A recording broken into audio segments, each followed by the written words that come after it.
바울이 예수님의 행적에 대해서 말하고 있는 내용을 우리가 좀 봐야 되고요. 바울이 구약 성경을 어떻게 보고 증거하고 있는가 하는 걸 우리가 볼 필요가 있습니다. 구약 성경에 기록된 걸 재해석하고 복음 관점에서 정리해서 증거하는 내용들이 여러 군데 있습니다만, 바울이 전도하면서 이 말씀하고 있는 것은 굉장히 중요합니다. 우리가 구약 믿음의 사람들의 행적을 가지고 어떻게 복음 전해야 될 것인가 하는 것이 오늘 본문에서 우리가 확인할 수 있는 내용입니다. 우선은 이번 주 강단에서 우리가 확인해야 될 부분이 이 하나님의 역사를 체험한 증인입니다. 눈을 떴다 하는 게 중요한 게 아니에요. 눈이야 약을 쓰고 병원에서 치료하면 열 수 있는데, 하나님이 고쳐주셨다, 예수님이 고쳐주신 것을 경험한 거예요. 그 말하자면 하나님을 경험한 겁니다. 이게 가장 중요합니다. 우리가 살아가면서 응답을 받습니다. 필요한 돈을 공급받습니다. 중요한 건요, 하나님의 응답으로 받은 것은 하나님을 체험하는 것이 더 중요한 응답으로 확인됩니다.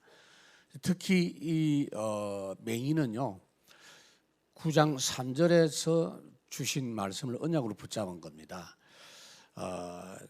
부모의 죄도 아니고 본인의 죄도 아니고 하나님이 하실 일이 있어서 이 문제가 생겼다라는 걸 언약으로 확 붙잡은 겁니다.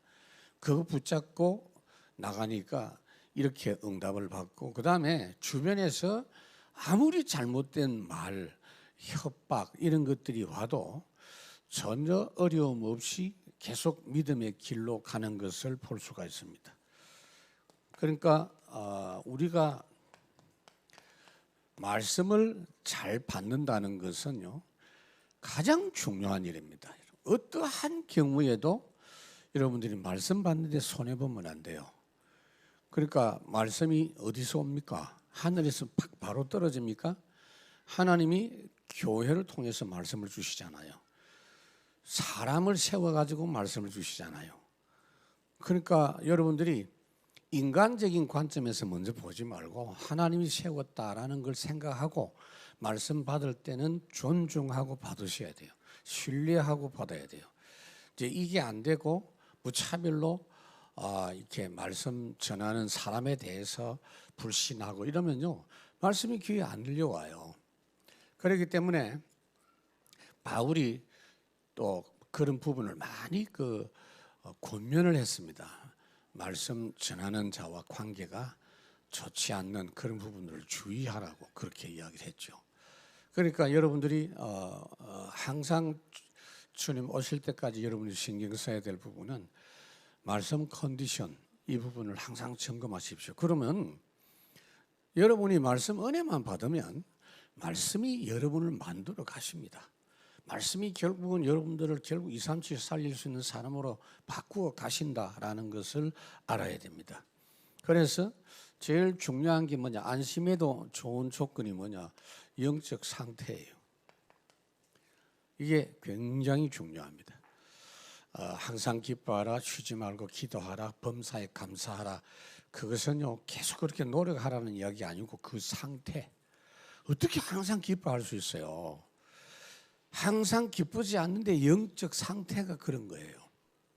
이거는 하나님으로부터 오는 거지 내 노력으로 될 수 있는 게 아니죠. 하나님의 은혜를 체험한 사람은 이게 가능한 거예요. 말씀 응답을 체험하면 이게 가능하죠.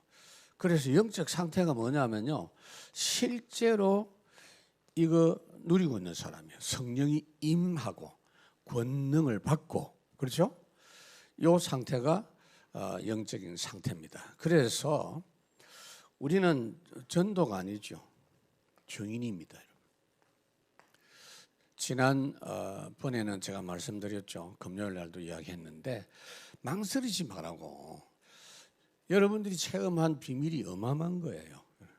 여러분을 기다리는 사람이 너무 많습니다. 그냥 하나님께서 만나게 해주시는 사람에게 복음 이야기 계속 하는 거예요. 그래서 찬양 전도를 하려고 하는 건 뭐냐면요, 우리 렘넌트 때부터 청년들이 일주일을 시작할 때 전도자로 출발하는 겁니다. 성도들이 전도자로 출발하는 겁니다. 실제로 현장을 놓고 생각을 똑바로 해야 돼요. 이 현장이 나를 기다리고 있는 현장이다. 내가 살려야 될 현장이라는 인식을 가지고 가야 돼요. 그러면 눈에 보이는 것이 나를 도전하는 것이고 나를 어렵게 하는 것처럼 보이지만 그게 아니에요. 하나님께서 그 전도자의 발걸음으로 걸어가는 자에게 절대 함께 하시는 은혜로 역사하십니다. 저는 그 부분의 증인이고요. 앞으로도 그렇게 증인되기로 작정을 하고 있습니다. 그래서 오늘 이 본론에서 바울이 전도하는 내용을 우리가 좀 잘 봐야 됩니다. 바울의 전도 내용은 뭐냐면요, 주인으로 모셔라. 예수님을 주인으로 모시라. 그 예수 믿어라. 이 말이 예수님을 주인으로 모시라. 그리고 그분의 인도받아라. 모든 것을 그분께 맡겨라. 이런 내용이에요. 지금 이 본문은 비시디아 안디옥에 있는 회당에서 이 신앙생활을 하고 있는 사람들에게 지금 바울이 복음을 전하는 내용입니다. 이 사람들이 여전히 종교적인 생활을 하고 있어요. 자기들이 바르게 살고 아름다운 일을 하고 좋은 구제 활동을 하고 금식하고 이렇게 하면서 하나님께 영광 돌리고 결국 하나님께 구원받는다라고 자꾸 생각합니다. 그러니까 구원은 아직 받은 게 아니에요. 나중에 가서 받는 거예요. 그러니까 교회 안에 있는 사람들이 그렇게 이야기하잖아요. 당신 구원받은 자 이러면, 아니 구원을 벌써 받냐고. 나중에 받지. 죽을 때 받지. 그렇게 말한다니까. 그러니까 이런 그 왜곡된 신앙을 갖고 있는 사람들이 현장에 너무 많습니다. 그 이야기가 13장, 14장, 15장, 16장 계속 가면서 종교생활하는 사람을 살리는 역사가 계속 나오면서 불신자, 완전히 우상 숭배하는 사람 살리는 두 가지 일이 계속 반복되고 있는 걸 볼 수가 있어요. 우리가 전도할 때 이 두 가지를 염두에 두고 하셔야 돼요. 종교인들, 교회 다니면서 종교생활하는 사람이 너무 많거든요. 그럼 우리는 그냥 교회 다닌다, 나 기독 신자라 그러면 그건 안심해 버린단 말이에요. 그 자세히 보면 거의 대부분은 99%가 거의 이렇게 종교적인 생활하고 있는 거 볼 수 있어요, 여러분. 그래서 우리 전도 대상을 좀 더 폭을 넓혀야 됩니다. 그래서 지금 사사시대 이야기를 했고, 그 다음에 이제 왕정시대 다 이야기 안 합니다. 사울왕, 다윗왕 이야기하는 그 내용입니다. 그 이야기가 그냥 이야기가 아니에요. 이거예요. 그래서 첫 번째로 우리가 봐야 될 것은 사울왕의 믿음과 불신앙입니다. 처음에는 사울왕이 겸손했어요. 하나님을 자기 왕으로, 주인으로 모셨다니까. 겸손한 상태로 왕이 출발했어요. 그 나중에는 불신하는 왕이 됐어요. 하나님이 그를 폐위시키시는 장면이 나옵니다. 자, 20절부터 보면 그 후에 선지자 사무엘 때까지 사사를 두셨더니 그 후에 그들이 왕을 구하거늘 하나님이 베냐민 지파 사람 기스의 아들 사울을 40년간 주셨다가 그래서요. 하나님이 직접 왕 노릇 하시는 시대가 사사시대예요. 왕이 없어. 사사시대 한 400년 정도 기간이 사실은요 복된 시간이었어요. 사사시대 때 하나님이 직접 통치를 받았으니 그 축복으로 알고 백성들에게 알려준 사람이 기드온 사사라든지 드보라 사사라든지 이런 좀 믿음의 사사들이 좀 있었죠. 이럴 때는요 하나님만 바라보니까 최고 복을 받은 거예요. 근데 왕을 세우면 좋을 것처럼 보이지만요 왕을 세우면 왕궁을 또 만들어야 되고 왕권을 유지해야 되고 그 왕권을 유지하기 위해서 걷어가는 세금도 많고요. 손해가 이만저만 아니라니까. 그리고 하나님이 원래 왕 세우지 말라고 했어요. 하나님이 권장사항이 아니에요. 직접 내가 다스릴 테니까 내 다스림 받으라는 겁니다. 여러분 이 원리가 굉장히 중요해요.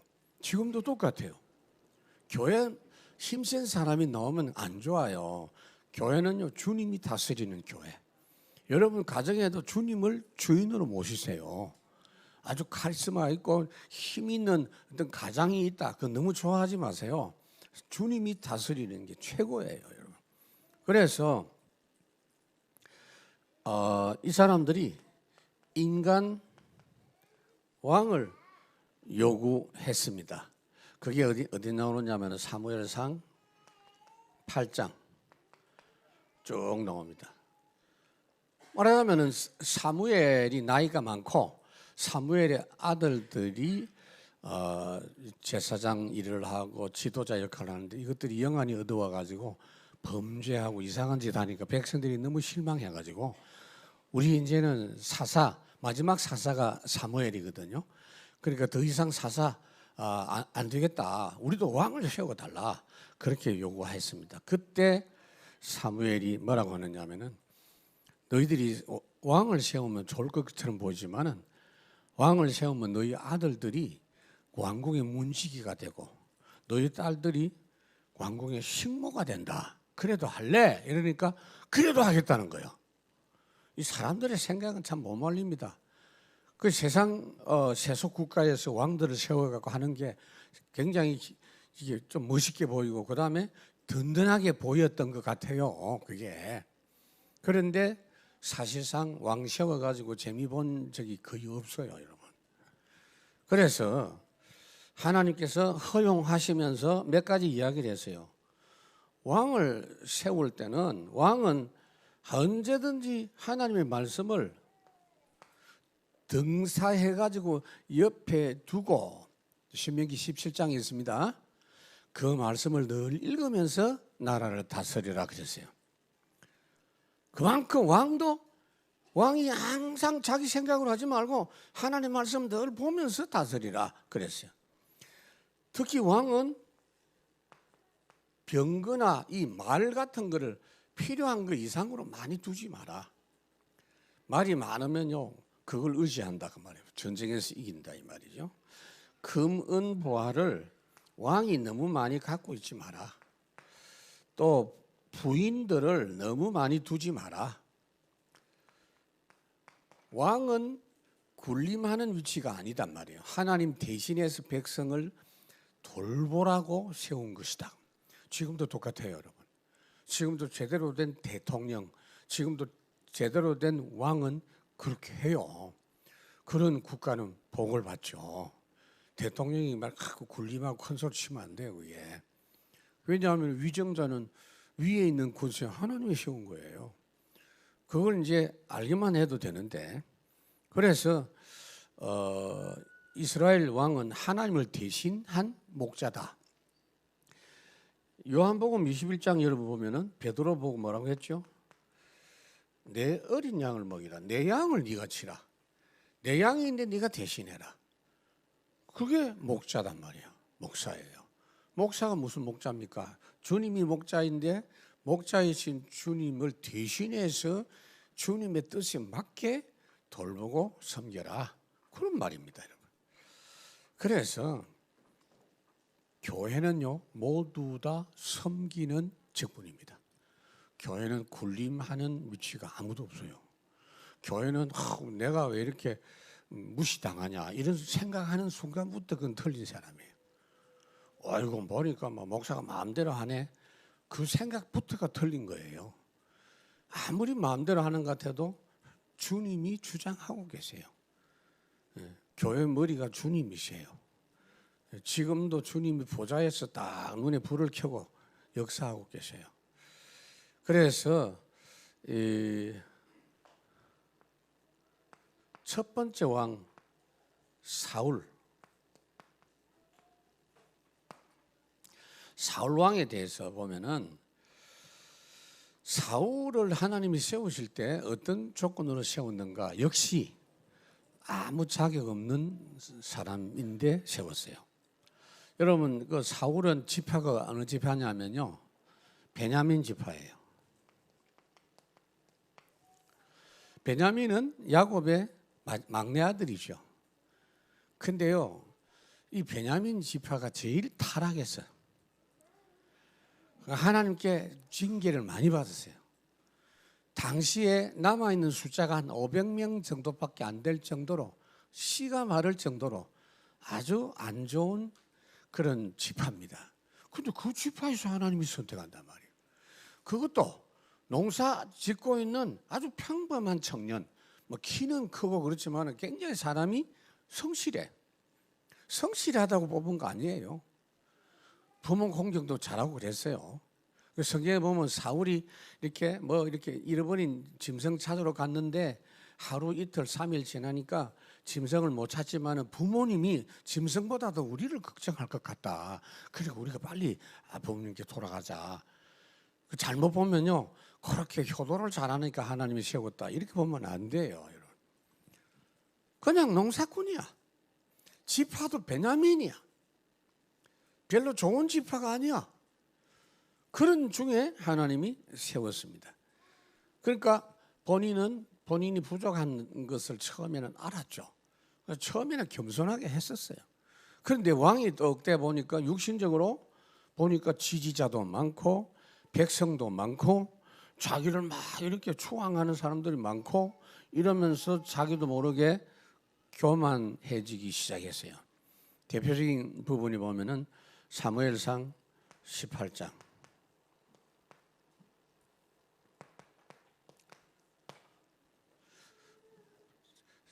전쟁에서 돌아왔는데 백성들이 여인들이 막 노래하는 겁니다. 사울이 죽인 자는 천천히요 다윗이 죽인 자는 만만히로다. 그게요 사울 왕을 무시하는 이야기가 아니에요. 그 원래 뜻은 뭐냐? 사울을 이렇게 막 축복하는 내용이에요. 사울을 막 기뻐하는 내용이에요. 당신이 사람을 잘 세웠다. 다윗 같은 사람을 세워놓으니까 만만이나 사람을 승리하고 돌아왔다. 그 사실은 사울 왕을 축복하는 내용인데 이게 교만한 마음 기본 갖고 있다 보니까 자기를 무시하는 말로 들리는 거예요.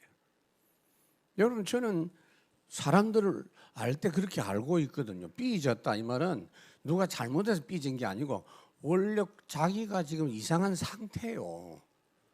그러니까 오해 안 할 것도 오해한다니까. 그렇죠?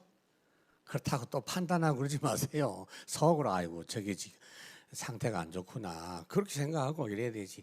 저게 말이야 원래 교만해가지고 말이야 내가 그런 뜻으로 말 안 했는데 말이야 그러면 자꾸 말이 나와야 돼. 그런 거 하지 마요. 아무 소용. 오히려 격려해주고 오히려 막 이렇게 다른 방향으로 당신 참 귀한 분 아니냐 이러면서 힘주고 그러면 되는 겁니다, 여러분. 그러니까 이 사울 왕이 이제 이상하게 이 교만하기 시작하면서부터 틀린 생각, 불신앙은 틀린 생각이거든요. 틀린 생각하게 됩니다, 여러분. 그러니까 다윗이 얼마나 귀합니까? 자기 영적 문제를 위해서 도와주고 찬양하면서 악신을 떠나보내게 하고 그 어릴 때부터 전쟁 나가지고 승리하고 얼마나 귀한지 자기 사위로 삼았잖아요. 자기 이제 가족이 된 거야. 그런데 뭐 다윗이 자기 자리를 넘보고 그렇게 한단 말입니까? 자기 생각이에요, 그게. 한번 은혜를 놓쳐버리면요, 이 마귀가 계속 그런 생각을 하게 하는 겁니다. 그러면서 다윗을 이렇게 무시하기 시작하고 나중에 죽이려고 하는 그런 부분이 나오는데, 여러분들이 잘 보셔야 됩니다. 하나님의 일은 혼자 하는 게 아니에요. 여러 사람이 함께 한다라는 걸 잊지 마셔야 돼요. 누가 잘하고 못하고 실수하고 그런 거 아니에요. 그러니까 뭐 질투하고 그런 거 아니에요, 여러분. 하나님이 다 자기의 그 몫이 있단 말이에요. 은사, 달란트 다 있단 말이에요.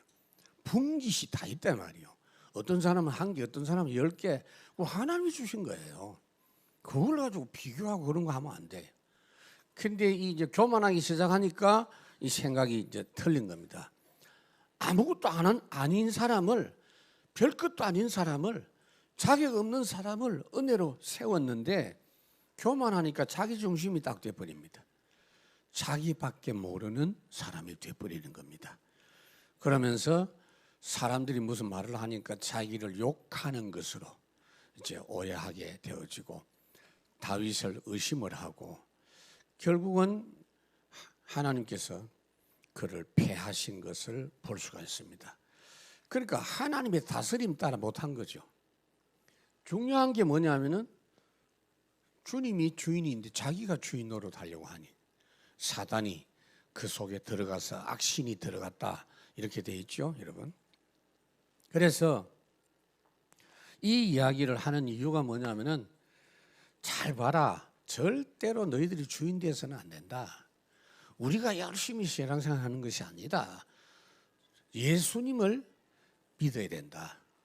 우리가 하나님께 열심히 지금 신앙생활 하려고 하는 그게 아니라 예수 잘 믿는 게 신앙생활 잘하는 거다라는 걸 지금 이야기하는 거예요.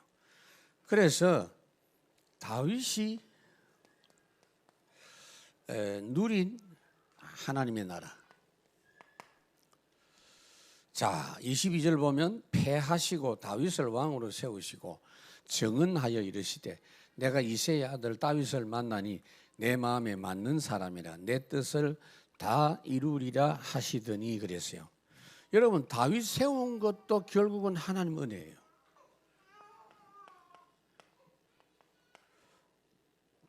인간적인 조건 본 게 아니에요. 제일 말째, 목동, 볼품 없어. 물론 양을 칠 때 하나님께서 선택한 건 맞지만 인간적인 조건을 보고 선택한 건 절대로 아니다. 자격 없을 때 그를 불러가지고 기름을 부었습니다. 여러분, 디모데전서 1장 12절 13절. 어떤 사람 그래요. 아이고, 저 사람은 직분 자격도 없는데 저거 세웠구나. 어떤 사람은 내가 그래도 이렇게 직분 받았는데 나를 무시한다? 둘 다 틀린 거예요. 우리 능력 없어. 자격 안 돼. 그런데 충성되이 여기셨다 그랬어요. 나를 충성되이 여겨 그랬어요. 제대로 할 수 있도록 하나님이 하시겠다는 겁니다, 여러분. 이걸 모르면 안 돼요, 여러분. 그래서 오히려 누가 봐도 이 사람은 자격이 된다 싶어가지고 직분 시험은 그걸 본인도 그걸 생각한다면 그거는 큰 잘못입니다. 봐라, 나는 역시 자격이 되는구나. 교인들이 나를 인정했구나. 나는 역시 괜찮은 사람이야. 이렇게 생각하는 순간부터 하나님의 일은 안 맞는 거예요. 그때부터 문제가 오는 겁니다. 목사인 자격이 돼서 나를 세운 게 아니에요. 내가 아무리 봐도 나는 자격이 안 돼. 진짜 하나님이 충성되이 여겨서 하나님이 부르신 겁니다. 그런데 하나님이 마음에 합한 자라 그랬어요, 다윗이. 그 조건이 뭐냐? 이것도 물론 하나님의 은혜입니다.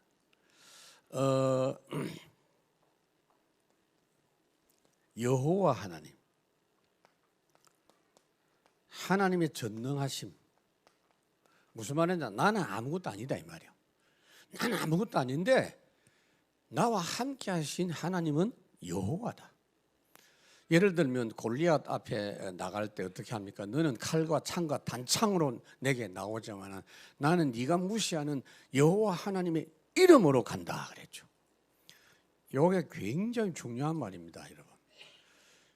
하나님의 이름이 능력이 있다 이 말이에요. 그러니까 여러분 다윗이 대단한 거 아니에요. 그거 믿는 믿음, 그 하나님의 능력을 안다는 게 중요합니다. 수류탄 있잖아요, 수류탄. 군대에서 보면 수류탄 투척 이런 거 해요. 투척 해요. 근데 수류탄을 던지면 터진단 말이에요. 안전핀을 뽑고 안전핀 뽑아 던져 이렇게 던져요. 던지는데 저도 했어요. 탁 했어요. 했는데 아이가 던질 때 폭발하는 거하고 사성 장군이 던질 때 폭발하는 거하고 달라요? 똑같아. 사람이 누구냐가 중요한 게 아니고 그 수류탄 폭발력이 중요한 거예요. 하나님의 이름을 부르는 사람이 중요한 게 아니고 하나님의 능력이 큰 겁니다, 여러분. 그걸 믿는 거지, 다윗은. 자기는 아무것도 아니다. 예를 들면 보세요. 아이고, 뭐 내가 기도를 10년이나 했다 이러면서 그랬더니 하나님 응답했구나. 그러면 진짜 나쁜 하나님이지.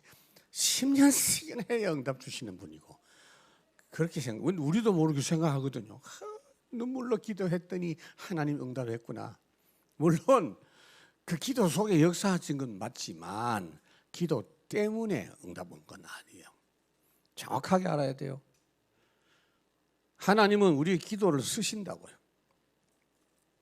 그래서 두 번째로는 뭐냐? 진짜 하나님의 인도 완전히 받는 사람. 이 사람은 내가 이익이냐 손해냐 그거 안 따져요. 하나님의 인도가 맞냐 안 맞냐 그것만 살펴봐요. 다윗이 전쟁할 때 모습을 보면요, 저쪽 군대가 몇 명이냐 그거 안 봐요. 하나님께 기도부터 합니다. 하나님, 이번 전쟁에 제가 출전을 할까요 말까요? 하나님이 저 적군을 나한테 붙였나요 안 붙였나요? 그거 물어봐요. 그러니까 하나님이 올라가라 그러면은 가요. 그럼 승리합니다.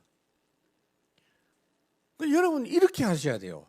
신앙생활은 어린애처럼 하라고 내가 늘 말하잖아요. 자꾸 신앙이 늙어가면 안 돼. 꼭 자기가 무슨 전문가처럼 막 이러쿵저러쿵. 그거는요 자기가 늙어가는 거예요. 그거 항상 순수하게 해야 돼. 하나님의 인도하심이 뭡니까? 이렇게 물어봐야 돼. 제가 지금 그 기도하고 있어요. 주님, 이 이후에 앞으로 나중에 어떻게 할까요? 하나님이 가르쳐 주십시오. 안 그러면요 뭐 내 머릿속에 여러 가지 생각이 있을 수 있거든요. 그래서 사정없이 하나님이 올라가라 그러면 올라가요. 하나님은 실패하실 리가 없잖아요. 그 다음에 굉장히 진실해요. 진실하다는 말은 거짓말 안 한단 말이 아니고 허세를 안 부려요. 나는 할 수 있어. 내가 지금 전쟁 경험이 얼만데 자신 있어. 그게 허세예요. 우리는 언제든지 큰 소리 칠 사람은 아니에요. 지금까지 배워진 것도 하나님이 되게 하신 거지, 내가 경험이 있기 때문에 나는 할 수 있다고 생각하면 큰 착각입니다. 무슨 말이냐면은 사무엘하 3장 39절 이 성경 속에 보면요, 이 다윗이 신앙생활을 어떻게 했는가 하는 게 딱 나타나는데, 그 다윗의 신하 중에 요압이라는 사람이 있어요. 요압.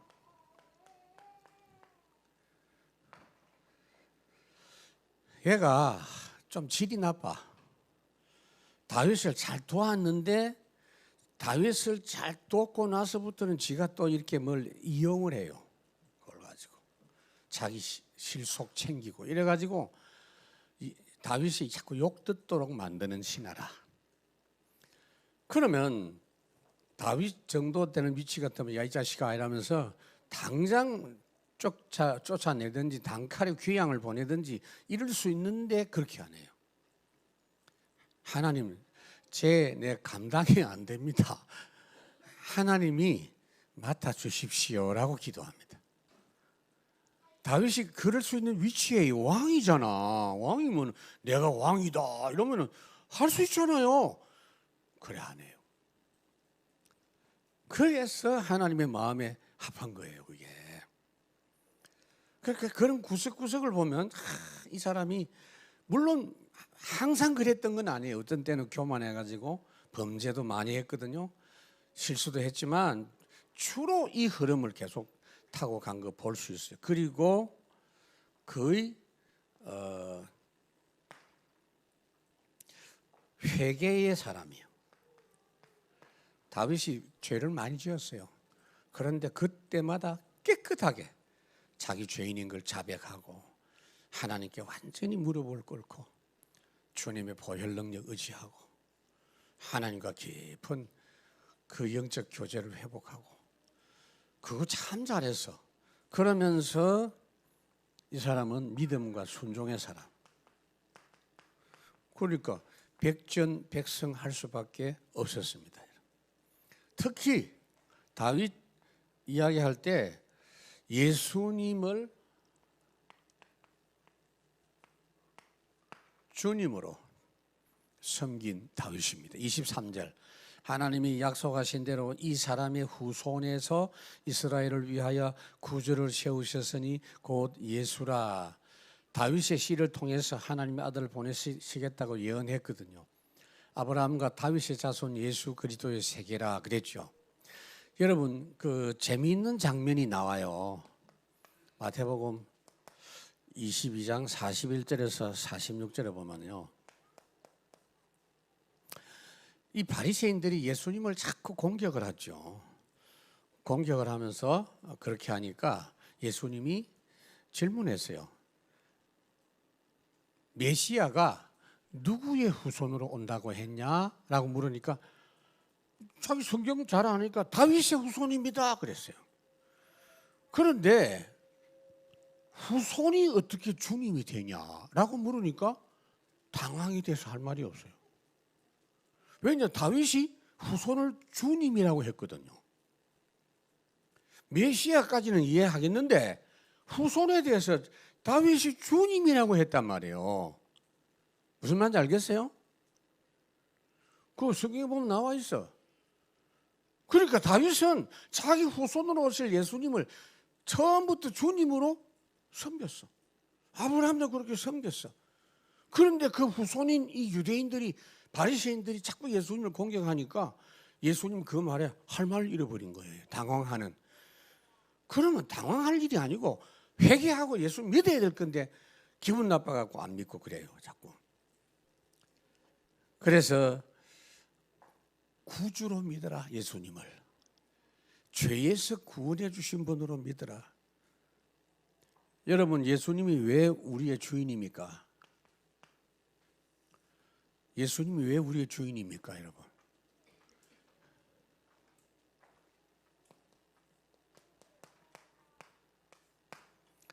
요셉에게 하나님께서 말씀했습니다. 아이를 낳으리니 그 이름을 예수라 하라. 이런 자기 백성을 저희 죄에서 구원할 자이십니다. 죄에서 어떻게 구원했어요? 죄에서 어떻게 구원했어요? 피를 대신 흘려주셨는데 그게 무슨 말입니까? 피값을 치르고 주님 것으로 샀다고. 소유가 주님 것 됐어. 그냥 에라 너 죄 사해 주겠다라고 끝난 게 아니고 값을 치르고 주님의 것으로 만들었어. 주님의 소유가 된 거요. 우리는 최고로 비싼 대가를 치르고 값을 치르고 주님이 산 주님의 소유물인 줄로 믿습니다, 여러분. 기분 나쁠 게 아니에요. 최고 가치. 주님이 완전히 책임지시는 그런 신분이 도장을 확 찍었다고요. 인감 도장을 확 찍었어요. 성령으로 도장을 확 찍었어요. 여러분들은 절대로 안 망합니다. 구원의 말씀을 믿으셔야 돼요. 그래서 예수 믿으라 그랬는데 여러분 당시에 예수라는 이름이 많았어요. 여러분 왜 많았냐면요, 구원이라는 뜻이 여호수아는 히브리 말, 예수는 헬라어예요. 어쨌든 예수 이름 많았어.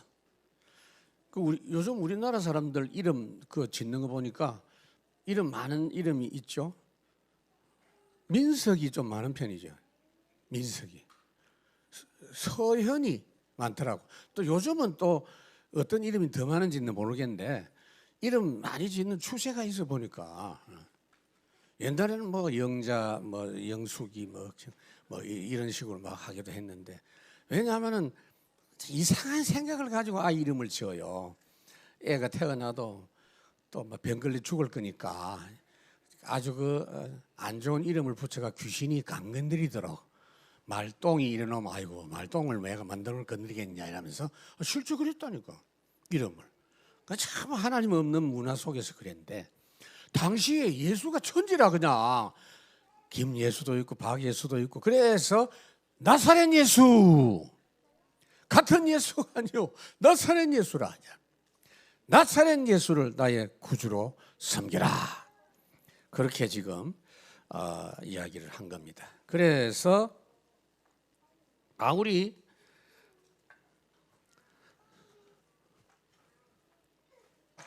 세례요한 이야기도 이제 하죠. 그리스도, 살아계신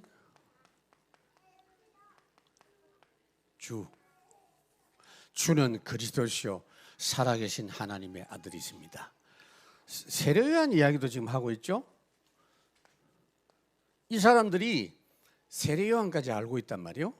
그 세례요한까지 바울이 지금 이야기하는 거예요. 왜냐하면 회당에서 지금 이야기하는 겁니다. 회당의 기존 신자, 복음만 모르고 종교생활을 하는 회당에 있는 기존 신자. 우리도 지금 수도권에는 교회 다녔던 사람이 훨씬 많아요. 그렇죠? 주로 이제 그만두고 쉬고 있다 이런 사람 많죠, 여러분.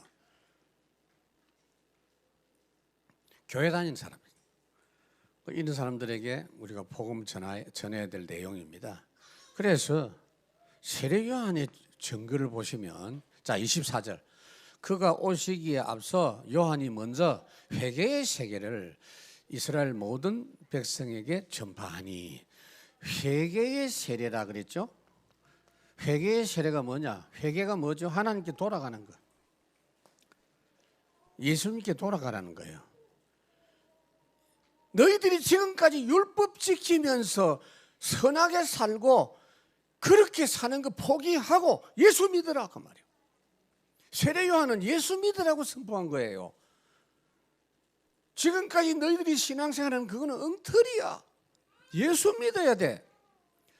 예수 믿는 것은 받은 증거만 도다.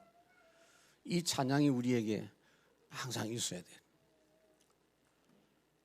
그래서 25절, 요한이 그 달려갈 길을 마칠 때에 말하되 너희가 나를 누구로 생각하느냐? 나는 그리스도가 아니라 내 뒤에 오시는 이가 있으니 나는 그 발에 신발끈 풀기도 감당하지 못하리니. 이 무슨 말이냐면은 전부 다 예수님께 가라. 심지어 세례 요한의 제자들도 다 예수 믿어. 내 따라오지 마. 예수 믿어. 나는 그분 신발끈 하나도 건드릴 그런 신분이 안 된다.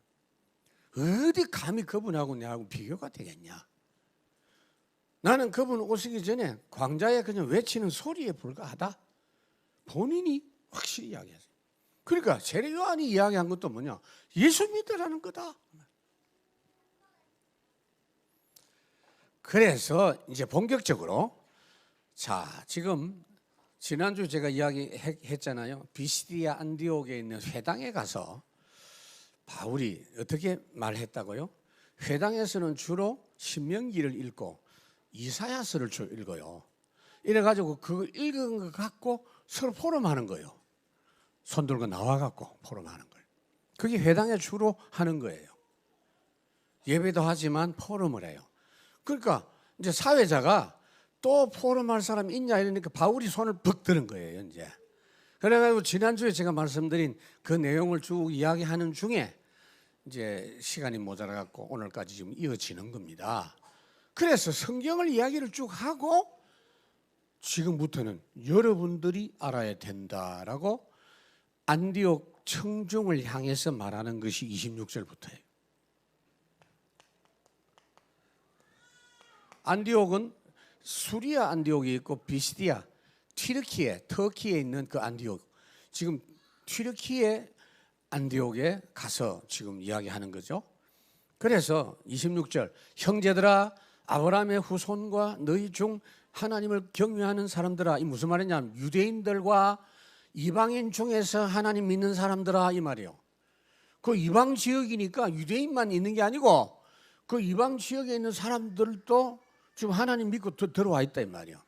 그래서 이 구원의 말씀을 우리에게 보내셨거늘 그랬어요. 세례 요한이 전한 예수 그리스도, 우리는 믿지만 구주로 믿어라. 예수 구주로 믿는단 말은 예수님께 모든 인생 다 맡기고 살아라. 너희들이 지금 열심히 바르게 살려고 하는 그건 아니다. 주님께 완전히 맡긴 인생을 살아라. 그분을 왕으로 모셔라. 지금 이 이야기하는 거예요. 그리고 27절, 예루살렘에 사는 자들과 그들 관리들이 예수와 및 안식일마다 외우는 바 선지자들의 말을 알지 못하므로 예수를 정죄하여 선지자들의 말을 응하게 하였도다. 이 말은 무슨 말이냐? 여러분들은 나쁜 유대인 본받지 말라는 겁니다. 안식일마다 이사야서를 그렇게 달달달 외우면서도 예수를 안 믿지 않냐? 어? 이게 지금 잘못된 거 아니냐? 지금 유대인들이 정치적인 메시아 기다리고 있다. 로마에서 해방시켜줄 저 정치적인 메시아를 기다리고 있다. 무슨 말인지 하면은 사람의 내 생각대로 예수 믿어요.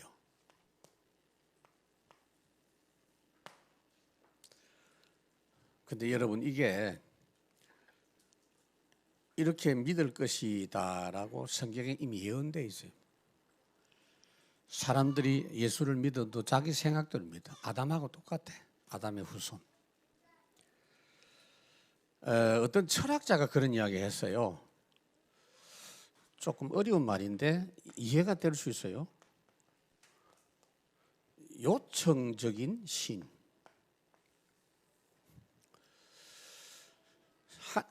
신을 믿는데 자기들이 생각하는 신을 믿는 거야. 그러니까 자기들이 생각하는 신을 만들어. 그 우상이요. 그 자기들이 생각하는 그 머릿속에 있는 그 얼굴을 만든 게 그렇게 나온 거예요. 중국이나 이 동남아 가면 다 있잖아요. 근데 얼굴이 사람의 얼굴인데 특별한 얼굴이에요. 자기들이 생각하는 얼굴이에요. 그러니까 예수님을 그런 분으로 믿고 있다는 거예요. 메시아이신 예수님을 틀리게 믿고 있다. 28절, 죽일 죄를 하나도 찾지 못하였으나 빌라도에게 죽여달라고 하였으니. 자 보세요. 메시아가 오셨는데도 똑바로 메시아를 안 믿고 자기들이 생각하는 메시아가 아니라고 판단되니까 죽이려고 하는 거예요. 아니 십자가에 못 박혀 돌아가신다고 하니까 저렇게 연약한 메시아가 어디 있겠냐. 그럼 저 사람은 우리가 기다리는 메시아가 아니야. 저거 빨리 죽여. 이렇게 나온 거예요. 근데 빌라도 재판을 받을 때 빌라도가 죄가 없다라고 판단한 겁니다. 여러분 죄가 없으면 무죄라고 석방시켜야 돼. 그런데 유대인들이 자꾸 우깁니다. 무조건 죄인이야, 죄인이야, 죄인이요. 만약에 저 사람 안 죽이면 우리가 가이사 황제에게 고발하겠어. 당신 총독인데 당신 마음대로 하면 안 돼. 이러니까 거기 그냥 눌려가지고 죄는 없는데 어쩌겠냐. 너희들이 원하니까. 그래가지고 죽이도록 내놨단 말이에요. 그러니까 본디오 빌라도에게 고난을 받으시고, 본디오 빌라도가 참 지옥 갔겠지. 지옥에서 굉장히 귀가 아마 따가울 겁니다. 그런데 그게 성경대로 이루어졌다 그랬어요. 성경의 시편 22편 6절에서 8절, 시편 41편 9절, 사람들에게 비방거리가 되고 조롱을 당할 것이고 친구에게 오히려 팔려간다, 그런 말씀이 있습니다. 그래서 29절, 성경에 그를 가리켜 기록한 말씀을 다 응하게 한 것이라. 후에 나무에서 내려다가 무덤에 두었으나, 무덤에 두었는데 하나님이 죽은 자 가운데서 그를 다시 살리셨다. 30절 그렇게 말씀하고 있죠. 자, 여기서 지금 바울이 말하는 참 복음이 뭐냐 하면요, 무덤에서 살아나신 분, 죽은 자를 살리실 수 있는 분, 생명을 주시는 분, 죄가 없으신 분, 죄가 없으시니까 다시 살아나신 거예요. 죄가 없으면요 죽지 않아요. 죽었다가 살아난 거예요. 무덤에 계실 수 없는 분이에요. 그래서 살아나신 분이에요. 이걸 지금 증명을 합니다. 그래서 31절, 갈릴리로부터 예루살렘에 함께 올라간 사람들에게 여러 날 보이셨으니 그들이 이제 백성 앞에서 그의 증인이라. 이걸 다 본 사람이 베드로, 야고보, 요한, 그 증인들이 처음에는 도망갔지만은 사실은 주님과 함께 사역을 할 때 예수님이 죽은 자 살린 걸 여러 번 봤거든. 봤는데도 부활을 안 믿었어요. 그런데 여러분, 주로 여러분들이 성경을 많이 봅니다만 마가복음 16장 15절부터 쭉 보잖아요. 근데 14절에 보면은요, 요 예수님이 부활하신 뒤에까지도 제자들이 안 믿었다 그랬어요. 우리도 믿기 더딘 사람이라. 11 제자가 믿음 없음과 완악한 상태에 있는 걸 꾸짖었다 그랬어요. 그럼 언제 이 사람들이 변했습니까? 사도행전입니다. 오순절입니다. 마가다락방이고 감람산입니다, 여러분. 그렇죠? 그러면 여기서 우리가 뭘 볼 수 있느냐 하면은요, 결론적으로